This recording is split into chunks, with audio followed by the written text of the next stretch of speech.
हामी यसलाई गोफला भन्छौँ।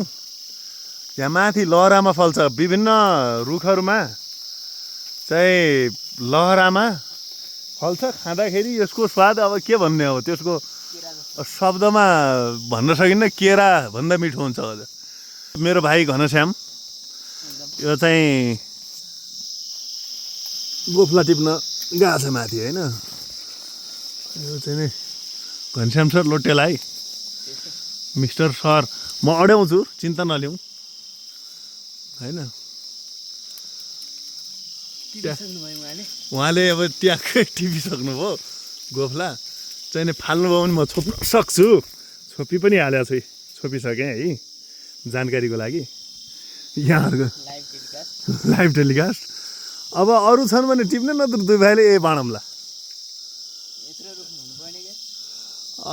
यो चाहिँ लहरामा फल्छ विभिन्न ठुला रुखहरूमा चाहिँ।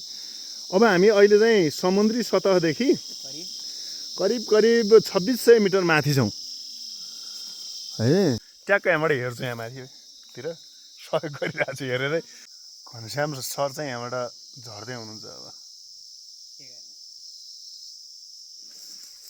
रुखमा त धेरै छन् गोफलाहरू होइन।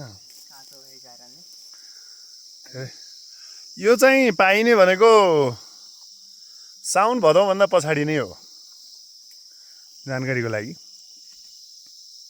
गोफला मैले त अब यो भाइलाई यहाँबाट चाहिँ हौसला दिने, यहाँ टिप्ने भनेर सिकाउने होइन।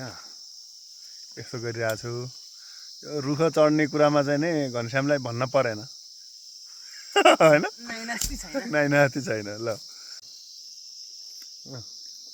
बहुत मिठो। कति मिठो छ घनश्याम? एकदम घरमा लाउने केरा भन्दा बनाउन पाइने गोफला मिठा।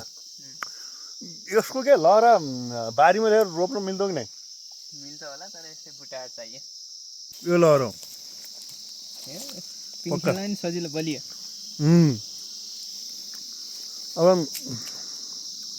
हामीले गोफला यसरी खायौँ। खाएर सकिनु लाग्यो गोफला है, गोफला मिठो, असाध्यै मिठो गोफला।